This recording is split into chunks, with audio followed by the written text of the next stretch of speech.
Vamos a continuar con el repaso, ¿ya? En este caso vamos a hablar ahora de la fotosíntesis como el otro proceso importante bioenergético dentro de las células, ¿no?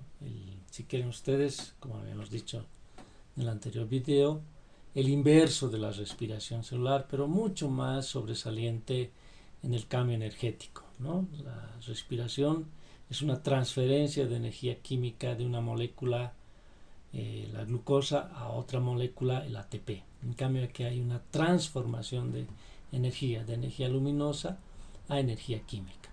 Y esto se da obviamente en un organelo que es sumamente importante, ¿no? El cloroplasto, ¿ya? Cloroplasto, fíjese la ubicación que tiene, ¿no? Este es un corte transversal de una hoja, ¿ya? Vemos la dermis, ¿no? La dermis superior, ¿sí? Inferior, el haz, es decir, las venas de las plantas, ¿ya?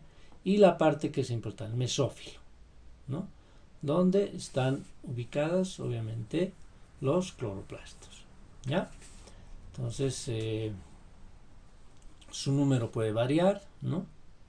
Aquí están las células del mesófilo que contienen a los cloroplastos. Su número puede variar de acuerdo a la actividad de fotosíntesis. Cuando esta rebaja, pues rebaja también el número de cloroplastos, ¿no? Ahora, el cloroplasto en sí es también un organelo de origen, decíamos, bacteriano, ¿no? Tiene una membrana externa, una membrana interna, que es normal, ¿no? Lisa, no es plegada, pero esto es lo importante, ¿no? Los tilacoides, ¿ya? Que se apilan así, de esta manera, formando una estructura, no lo dice acá, pero se llama grana, ¿no? Y que tiene unas extensiones de membrana del mismo tilacoide que hace que se pueden comunicar una grana con otra grana, ¿sí? Este es un resumen de lo que va a suceder acá, ¿no? Aquí tenemos al cloroplasto. ¿Y qué va a pasar dentro de este cloroplasto, ¿no? Vamos a tener dos partes en la fotosíntesis, ¿no? Las llamadas reacciones luminosas, ¿ya? Y las reacciones no luminosas, ¿sí? Todo se da obviamente dentro del estroma, es decir, dentro del espacio del cloroplasto, ¿ya? Entonces acá, fíjense, llega la energía solar, ¿sí? La luz solar, ¿ya? Con una energía que es calculable a través de la constante de Planck y la longitud de onda, ¿no? El agua se hidroliza, ¿no es cierto? Y en esa ruptura del agua lo primero que se genera es oxígeno, ¿sí? Y hay un desprendimiento de electrones, ¿sí? Esos electrones se aprovechan ¿para qué? Para generar básicamente dos cosas, ¿no? ATP en una primera instancia y luego una molécula reducida, es decir, que ha ganado electrones y que ha ganado protones. Estos dos elementos son aprovechados ¿para qué? Acá no lo han pintado, pero hubiese sido nomás, creo, necesario, ¿no? Que este anhidrido carbónico se incorpore en una molécula de 5 carbonos para formar muy rápidamente una molécula de 6 carbonos que se rompe, ¿no? Y en dos moléculas de 3 carbonos que, si bien van girando, van a ir retroalimentando el ciclo de Calvin, también desprenden, ¿sí?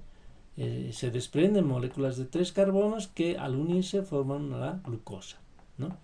Esta glucosa, acá no está en esta gráfica, pero puede tener dos destinos, ¿no?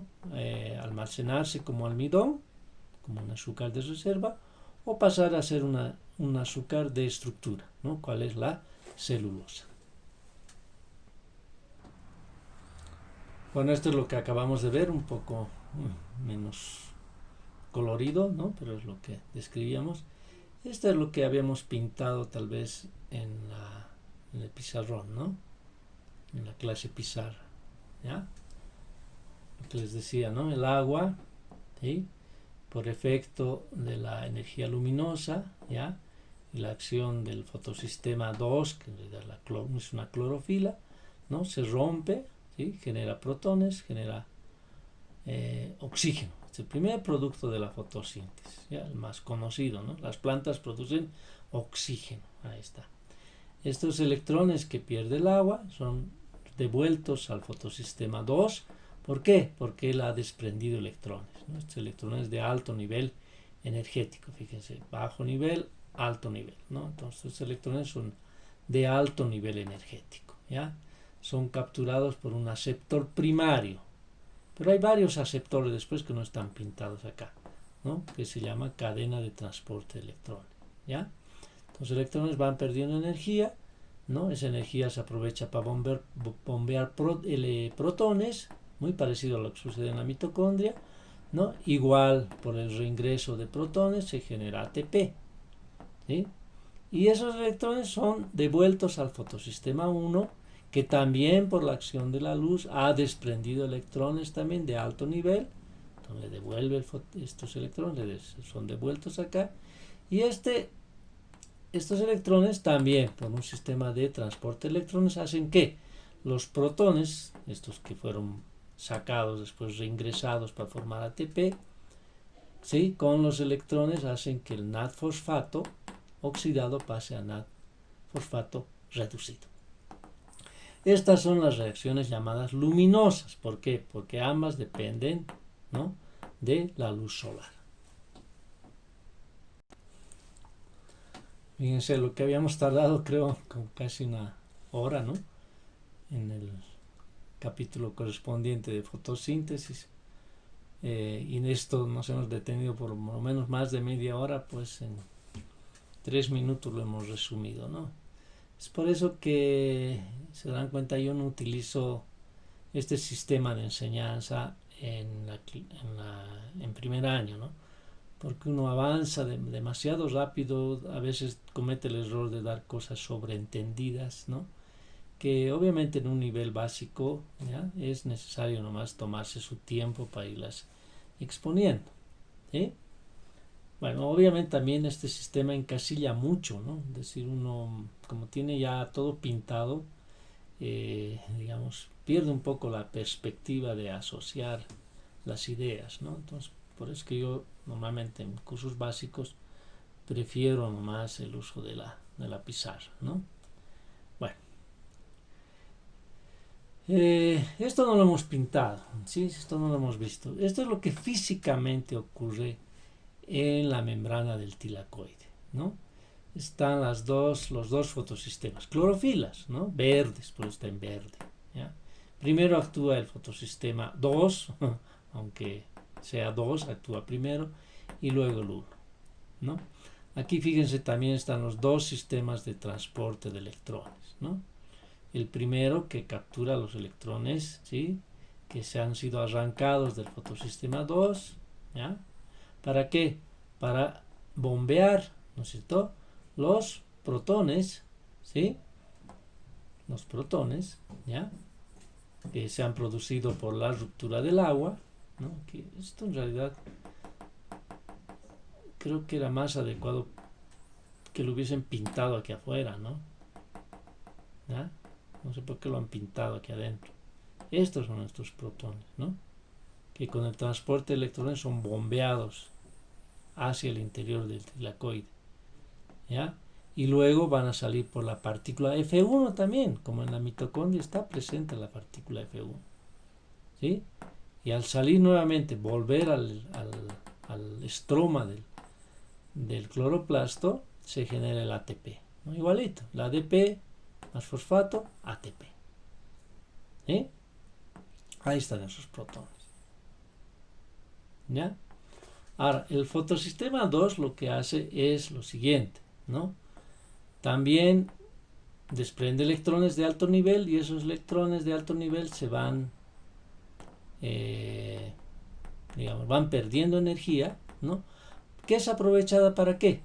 Para que el NAD-fosfato, ¿no?, junto al unirse a esos electrones y unirse a esos protones, formen NAD-fosfato reducido, ¿sí? Y ahí están los dos actores. Ya en el estroma, ¿no?, NAD-fosfato reducido, ATP, ¿sí?, los cuales van a ser los que proporcionen protones, electrones y energía para la incorporación del CO2 en este famoso ciclo, ¿sí?, el ciclo de Calvin, ¿ya? Entonces esto se da entre el estroma y el espacio interno del tilacoide, ¿no? Y esta es la membrana del tilacoide. No es la membrana del cloroplasto, es la membrana del tilacoide. La membrana externa, interna, ¿sí? Esta y esta no juegan mayor papel, ¿ya? Es esta membrana la importante, ¿sí? La membrana del tilacoide. Este interior es este verde, ¿sí? Bueno, de la figura anterior 7.7 vamos a regresar hacia atrás un poco para ver la 7.4. No creo que ahora es lo que explicábamos, ¿no? ¿Cuáles son las longitudes de onda que sirven, ¿sí? En la fotosíntesis? Principalmente decíamos la luz azul, ¿no? Que absorbe la clorofila B, ¿ya? O la luz rojo naranja que absorbe la clorofila A, ¿no? Es decir, esta es la que usan las plantas que pueden usar la luz al mediodía, ¿no? Donde la luz básicamente blanca y muy rica en luz de longitud de onda de color azul, y en cambio en el amanecer, o temprano en la mañana y tarde en la tarde, ¿no? La luz roja, que son las que normalmente utilizan las plantas, ¿sí? Podríamos decir normales, ¿no? Las que no pueden exponerse a perder mucha agua, ¿ya? Típicamente, ¿sí? Estas utilizan las plantas que tienen la facilidad de estar en climas muy húmedos y que sí pueden abrir sus estomas sin afectar básicamente la pérdida de agua, ¿no? Esto también nos muestra lo que les decía, ¿no? Cuando una hoja se seca, ¿sí? O no está expuesta a la luz, va a perder sus cloroplastos, ¿no? Va a perder, pero no se van a destruir, sino estos cloroplastos van a salir de las células vegetales y van a migrar hacia otras estructuras, ¿no? Entonces, cuando una hoja en otoño se cae de este color, ¿no? Porque ha perdido, no se han destruido, se han exportado, han salido los cloroplastos de su interior. Bueno, y para terminar este tema de fotosíntesis, ¿no? De lo que habíamos visto ya, las reacciones luminosas, que ya las hemos visto, ahora hablaremos un poco del ciclo de Calvin, ¿no? Entonces, ¿qué es lo que sucede en este ciclo? Fíjense, lo que pasa en este ciclo es que va a haber la fijación del carbono, ¿no? En una molécula que tiene 5 carbonos, ¿ya? Entonces es la ribulosa difosfato, 5 carbonos. 1, 2, 3, 4, 5. ¿Sí? Se incorpora el CO2, ¿ya?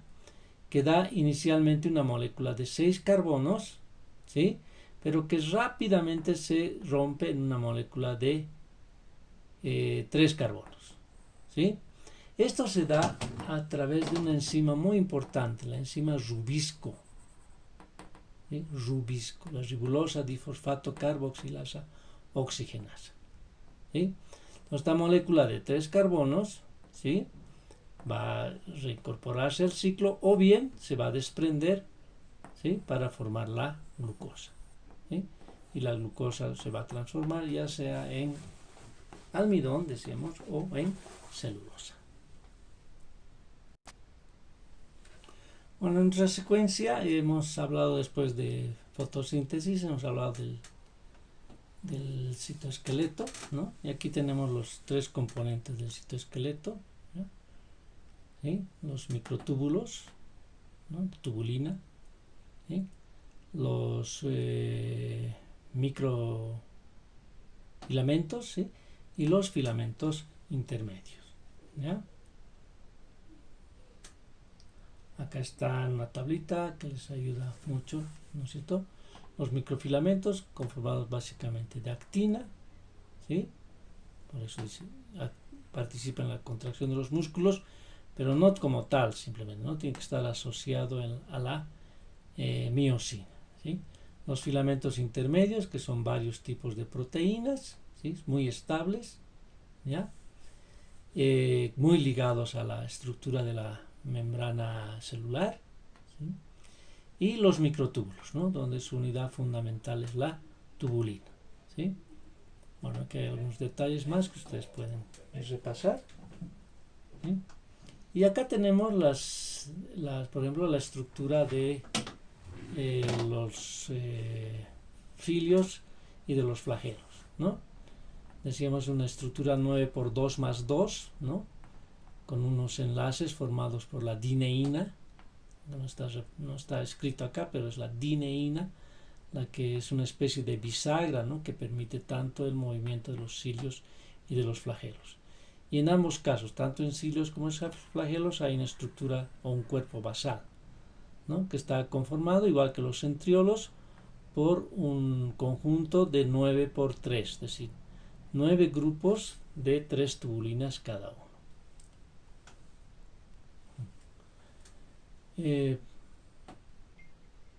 Hemos pasado, a las uniones celulares.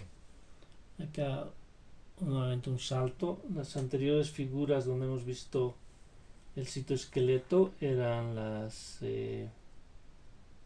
figuras 4, 5, 4, 6 por si acaso, ¿ya? Entonces nos hemos pasado a las figuras 5, 17 y vamos a ver las 5, 18 también. Aquí vemos a los desmosomas, ¿sí?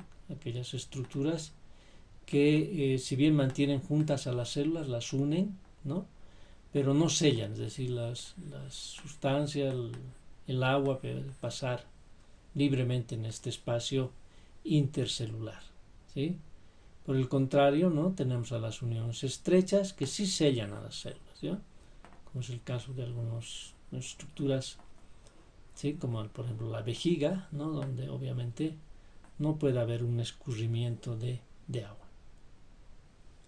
Y la figura 518, ¿no? En este primer caso vemos a las uniones llamadas en hendidura o gap, ¿no? Que les decía son sistemas de transmisión muy rápido entre las células, ¿ya? Para que pasen señales principalmente, ¿no? Para una reacción rápida entre las células. ¿Ya? Fíjense, son una especie de poros, ¿no? Pero obviamente muy específicos que permiten la comunicación del citoplasma entre dos células, ¿ya?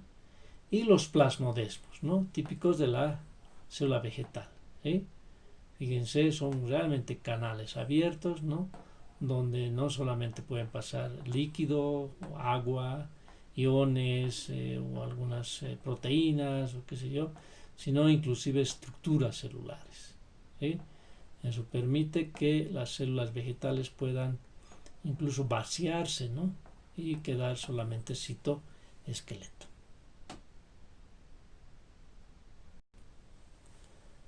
Para terminar vamos a hablar de las bacterias, ¿no? Fíjense en comparación a las células eucariotas, ¿ya? Siendo esto una micra, ¿no? O sea, esto tendrá 1, 2, 3 micras, una estructura muy sencilla, ¿no? Una pared, ¿sí? Una membrana interna, ¿ya? Y aquí tenemos por ejemplo a Escherichia coli, ¿no? Que tiene un genoma, su genoma bacteriano. Aquí nos hablan de las cianobacterias, ¿sí? Los virus, ¿sí? Con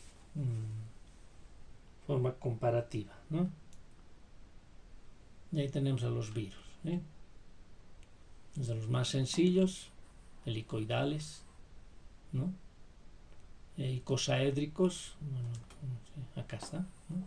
Icosaédricos, y los complejos, ¿no? Fíjense, cabeza, cuello, espículas, etc. ¿Ya?